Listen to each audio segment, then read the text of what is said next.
शनिदेवाय नमः। आज मैं लेके आई हूँ शनिवार व्रत कथा। एक समय की बात है कि सूर्य और चंद्रमा, मंगल, बुध, बृहस्पति, शुक्र, शनि, राहु और केतु, इन ग्रहों में क्या हुआ, आपस में झगड़ा हो गया। इस बात को लेकर कि हम में से बड़ा कौन है, सब अपने आप को बड़ा कहते थे। जब आपस में कोई निश्चय न हो सका तो सब के सब आपस में झगड़ते हुए इंद्र के पास गए और कहने लगे कि आप सब देवताओं के राजा हो, इसीलिए आप हमारा न्याय करके बतलाओ कि हम 9 ग्रहों में से सबसे बड़ा कौन है। राजा इंद्र इनका प्रश्न सुनकर घबरा गए और कहने लगे, मुझ में तो ये सामर्थ्य नहीं है जो किसी को बड़ा या छोटा बतलाऊं। मुझ में तो ये सामर्थ्य नहीं है किसी को बड़ा या छोटा बतलाऊं। मैं अपने मुख से किसको छोटा और किसको बड़ा कह सकता हूँ। हाँ, एक उपाय हो सकता है। अभी इस समय पृथ्वी पर विक्रमादित्य सभी का दुख दूर कर रहे हैं, तो आप इसीलिए तुम सब मिलकर उन्हीं के पास जाओ, वही तुम्हारे दुखों का निवारण करें। ऐसा वचन सुनकर सभी ग्रह देवता भूलोक चल गए और राजा विक्रमादित्य की सभा में जाकर उपस्थित हुए और कहने लगे, अपने प्रश्न को राजा के सामने रख। राजा उनकी बात सुनकर बड़ी चिंता में पड़ गए कि मैं अपने मुख से किसको बड़ा और किसको छोटा बतलाऊं। मैं जिसको भी छोटा बतलाऊंगा वह क्रोध करेगा। परंतु उनका झगड़ा निपटाने के लिए राजा ने एक उपाय सोचा, क्यों ना उन सभी ग्रहों के लिए इनका अलग अलग आसन बनवाया जाए और कर्म से रखा जाए। सबसे आसन आगे वो सबसे बड़ा, ऐसा राजा ने सोचा। उन्होंने सोना, चांदी, कांसा, पीतल, सीसा, रांगा, जस्ता, अभ्रक और लोहा 9 धातुओं के 9 आसन बनवाए। सब आसनों को क्रम से, जैसे सोना सबसे पहले और लोहा सबसे पीछे। इसके पश्चात राजा ने सब ग्रहों से कहा, क्या कहा सुनो, सब ग्रहों से कहा कि आप सब अपने अपने सिंहासनों पर बैठिए। आसन सबसे आगे है वही सबसे बड़ा है और जिसका आसन सबसे पीछे है वही सबसे छोटा जानिए, क्योंकि लोहा सबसे पीछे था और वह शनिदेव का आसन था। शनिदेव ने समझ लिया कि राजा ने मुझे छोटा बना दिया है। इस पर शनि को बड़ा क्रोध आया और कहा, राजा तू मेरे पराक्रम को नहीं जानता। सूर्य एक राशि पर 1 महीना, चंद्रमा 2.25 महीना, 2 दिन, मंगल 1.5 महीना, बृहस्पति 13 महीना, बुध और शुक्र 1 महीना, परंतु मैं एक राशि पर 2.5 अथवा 7.5 साल तक रहता हूँ। बड़े बड़े देवताओं को भी मैंने भीषण दुख दिया है। राजन सुनो, राम जी को 7.5 आई और वनवास हो गया और रावण पर मैंने राम और लक्ष्मण सहित सेना लेकर चढ़ाई कर दी और रावण के कुल का नाश कर दी। सुनो हे राजा, अब तुम सावधान रहना। राजा कहने लगा, जो कुछ भाग्य में होगा देखा जाएगा। उसके बाद अन्य ग्रह तो प्रसन्नता के साथ चले गए, परंतु शनिदेव बड़े क्रोध के साथ वहां से सिधारे। कुछ काल व्यतीत हो जाने पर जब राजा को 7.5 की दशा आई तो शनिदेव घोड़े के सौदागर बनकर अनेक सुंदर घोड़ों के सहित राजा की राजधानी में आए। जब राजा ने सौदागर के आने की खबर सुनी तो औसपाल को अच्छे अच्छे घोड़े खरीदने की आज्ञा दी। औसपाल ऐसी अच्छी नस्ल के घोड़े देखकर चकित हो गया और राजा को तुरंत बुलाकर घोड़े खरीदने के लिए बोला। राजा उन घोड़ों को देखकर एक अच्छा सा घोड़ा सवार के लिए चुना और जैसे ही राजा घोड़ा पर बैठा, घोड़ा जोर से दौड़ता हुआ घने जंगल में राजा को ले गया और घोड़ा राजा को छोड़कर अंतर ध्यान हो गया। इसके बाद राजा अकेला जंगल में भटकता फिरता रहता है। कुछ देर बाद एक ग्वाल को देखता है और वह ग्वाल राजा को प्यास से व्याकुल देखकर पानी पिलाता है। पानी पिलाने के बाद राजा उसे खुश होकर अपनी अंगुली में से अंगूठी काट कर उसे प्रसन्नता के साथ ग्वाल को दे देता और शहर के ओर चल दिया। राजा शहर में पहुंचकर एक सेठ की दुकान पर जाकर बैठ गया अपने आप को उज्जैन का रहने वाला तथा अपना नाम विका बताया। राजा ने सेठ ने उसको कुलीन मनुष्य समझकर जल आदि पिलाया। भाग्यवश उस दिन सेठ की दुकान पर बिक्री बहुत अधिक हुई थी। तब सेठ उसका भाग्यवान पुरुष समझकर उसको भोजन कराने के लिए अपने साथ ले गए।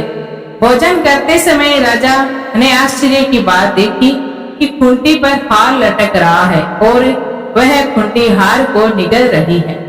भोजन के पश्चात कमरे में आने पर जब सेठ को कमरे में हार न मिला तो सब ने यही निश्चय किया कि सिवा विका के और कोई इस कमरे में आया ही नहीं, अतः अवश्य उसी ने हार चोरी किया है। परंतु विका ने हार लेने से मना कर विका ने हार लेने से मना कर दिया। इस पर 5-7 आदमी इकट्ठा हुए और उसको फौजदार के पास ले गया कि फौजदार के पास ले जाने के बाद 5-7 आदमी इकट्ठा होकर उसको फौजदार के पास लाया गया। फौजदार ने उसको राजा के पास उपस्थित कर दिया और कहा कि यह आदमी तो भला प्रतीत होता है, चोर मालूम नहीं होता है, परंतु सेठ का कहना है कि इसके सिवा और कोई घर में आया ही नहीं, अवश्य इसी ने ही चोरी की है। तब राजा ने आज्ञा दी कि इसके हाथ और पैर काट दिया जाए, इसको चोरंगे किया जाए। राजा की आज्ञा का तुरंत पालन किया गया और विका के हाथ और पैर काट दिए गए। इस प्रकार कुछ काल व्यतीत होने पर एक तेली उसको अपने घर ले गया और कोल्हे पर बैठा दिया। विका उस पर बैठा हुआ जुबान से बैल को हाँकता रहा। शनि की दशा समाप्त हो गई और एक रात को वर्षा ऋतु के समय वह मल्हार राग गाने लगा। उसका गाना सुनकर उस शहर के राजा की कन्या उस राग पर मोहित हो गई और दासी को खबर लेने को भेजा कि शहर में कौन राग गा रहा है। दासी सहारे शहर में फिरती फिरती क्या देखती है कि तेली के घर में जो चोरंगिया है वह राग गा रहा है। दासी ने महल में आकर राजकुमारी को सब वृत्तांत कह सुनाए। बस उसी क्षण राजकुमारी ने अपने मन में यह प्रण करके लिया कि मैं उसे चोरंगे के साथ ही विवाह करूं। ऐसा राजकुमारी ने प्रण कर लिया। रानी के पुत्र ने प्रातः काल होते ही जब दासी ने राजकुमारी को जगाना चाहा तो राजकुमारी अनशन व्रत लेकर पड़ी रही। तब दासी ने रानी के पास जाकर राजकुमारी के उन न उठने का वृत्तांत कहा। रानी ने तुरंत ही वहां पर आकर राजकुमारी को जगाया और उससे के दुख का कारण पूछा तो राजकुमारी ने कहा कि माता जी, मैंने ये प्रण कर लिया है कि तेली के घर में जो चोरंगिया है उसी के साथ मैं विवाह करूंगी। माता ने कहा, पगली, ये क्या बात कर रही है? तुम्हें तो किसी देश के राजा के साथ विवाह जाएगा। कन्या कहने लगी, माता जी, मैं अपना प्रण कभी नहीं तोड़ूंगी। माता ने चिंतित होकर यह बात राजा को बताई। तब राजा ने भी आकर यह समझाया कि अभी मैं देश देशांतर जाकर तुम्हारे वास्ते सहयोगी राजकुमार को चुनकर लाऊंगा, उसके साथ तुम्हारा विवाह करूं। राजकुमारी ने कहा, क्या कहा सुन। राजकुमारी ने कहा, चाहे मेरे प्राण निकल जाए लेकिन मैं अपने इस वतन से नहीं हटूंगी। मैं विवाह करूंगी तो इस चोरंगे के साथ ही विवाह करूंगी, नहीं तो नहीं करूंगी। ऐसी बात अपने पिता से कह दी। तब पिता ने कहा कि जैसी तेरी मर्जी हो वैसा ही कर। कन्या इस प्रकार से अपने पिता को कहा और पिता ने कहा कि जैसा तेरा भाग्य में लिखा है वैसा ही कर। इतना सुनकर राजा ने क्रोध में से कहा, यदि तेरे भाग्य में ऐसा ही लिखा है तो जैसी तेरी इच्छा हो वैसा ही कर। राजा ने तेली को बुलाकर कहा कि तेरे घर में जो चोरंगिया है उसके साथ मैं अपनी कन्या का विवाह करना चाहता हूँ। तेली ने कहा, यह कैसे हो सकता है? कहाँ आप हमारे राजा और कहाँ मैं एक नीच तेली? परंतु राजा ने कहा कि भाग्य लिखा कोई नहीं टाल सकता। अपने घर जाकर विवाह की तैयारी करो। राजा ने उसी समय तोरण और बंदवार लगाकर अपनी राजकुमारी का विवाह चौरंगिया बना विक्रमादित्य के साथ कर दिया। रात्रि को जब विक्रमादित्य और राजकुमारी महल में सोए तो आधी रात के समय शनिदेव ने विक्रमादित्य को स्वप्न दिया कि राजा कहो, मुझको छोटा बतलाकर तुमने कितना दुख उठाया। राजा ने क्षमा मांगी तुरंत शनिदेव महाराज से। राजा ने क्षमा मांगी।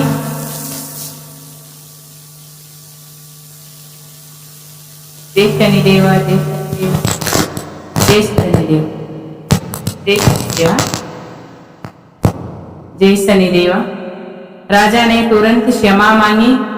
तब राजा ने कहा, महाराज मेरी एक प्रार्थना स्वीकार करें।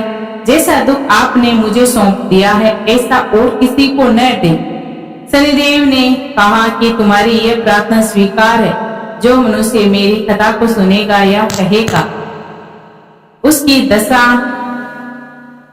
उसको कभी दशा नहीं लगेगी मेरी, और सभी दुख उसके दूर हो जाएंगे ये करने कथा सुनने मात्र से, जो मेरा ध्यान करेगा। हाँ, और उसके साथ उसकी सारी मनोरथ पूर्ण होगी। इतना कहकर शनिदेव अपने धाम को चले गए। राजा के हाथ पांव सही सलामत राजकुमारी ने देखा तो वह आश्चर्य को प्राप्त हुई। उसको देखकर राजा ने अपना समस्त हाल कह सुनाया कि मैं उज्जैन का राजा विक्रमादित्य हूँ। यह बात सुनकर राजकुमारी अत्यंत प्रसन्न हुई। प्रातः काल राजकुमारी से उसकी सखियों ने पूछा तो उसने अपने पति का समस्त वृतांत कह सुनाया। तब सबसे प्रसन्नता प्रकट की और कहा कि ईश्वर ने आपकी मनोकामना पूर्ण कर दी है। जब उस सेठ ने यह बात सुनी तो वह विक्रमादित्य के पास आया और राजा विक्रमादित्य के पैरों पर गिरकर क्षमा मांगने लगा कि मैंने आप पर चोरी का झूठा दोष लगाया, अतः आप मुझे जो चाहे दंड दे दो। राजा ने कहा, मुझ पर शनि का कोप था, इसी कारण ये सब दुख मुझको प्राप्त हुआ। इसमें तुम्हारा कोई दोष नहीं है। तुम अपने घर जाकर अपना कार्य करो। सेठ बोला कि मुझे तभी शांति होगी जब आप मेरे घर चलकर प्रतिपूर्वक भोजन करोगे। राजा ने कहा, जैसी आपकी मर्जी हो वैसा ही करें। सेठ ने अपने घर जाकर अनेक प्रकार के सुंदर भोजन बनवाए और राजा विक्रमादित्य को प्रति भोज दिया। जिस समय विक्रमादित्य भोजन कर रहे थे, एक अत्यंत आश्चर्य की बात सबको दिखाई दी। जो खूंटी पहले हार को निगल रही थी वह अब उगल रही है।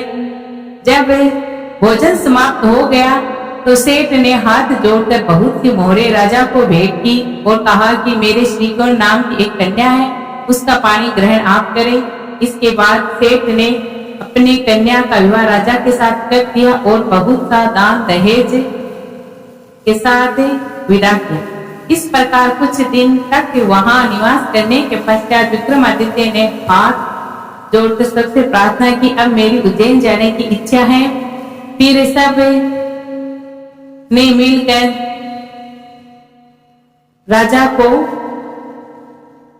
विदा किया।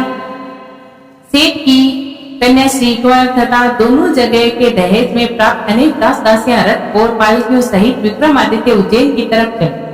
जब शहर के निकट पहुंचे और पुरवासियों ने राजा के आने का असमावाद सुना तो समस्त उज्जैन की प्रजा आगवानी के लिए आई। तब बड़ी प्रसन्नता से राजा अपने महल में पधारे। सारे शहर में भारी महोत्सव मनाया गया। रात्रि को दीपमाला की गई। दूसरे दिन राजा ने शहर में यह सूचना कराई कि शनिश्चर देवता सब ग्रहों में सर्वोपरि है। मैंने इनको छोटा बतलाया, इसी कारण मुझको ये दुख प्राप्त हुआ है। इसी कारण सारे शहर में सदा शनिश्चर जी की पूजा होने लगी, कथा होने लगी। राजा और प्रजा अनेक प्रकार के सुख भोगती रही। जो कोई शनिश्चर जी की इस कथा को पढ़ता या सुनता है, शनिदेव की कृपा से उसके सब मनोरथ पूर्ण होते हैं और सारे दुख दूर हो जाते हैं। बोलो शनि महाराज की जय हो। चार भुजा ते ही छाजे गदा हस्त प्यारी, जय शनिदेवा जय शनिदेव। रवि नंदन गजवंदन यम ग्रह देवा, कष्ट न सो नर पाते करते तप देवा। जय शनिदेवा जय शनिदेवा। तेज अपार तुम्हारो स्वामी सहा नहीं जावे, तुमसे विमुख जग में तुमसे विमुख जग में सुख, तुमसे विमुख जगत में सुख नहीं पावे। जय शनिदेवा। नमो नमः रविनंदन सब ग्रह शिर ताजा, बंसीधर यश गावे रखियो प्रभु लाजा। जय शनिदेवा जय शनिदेवा।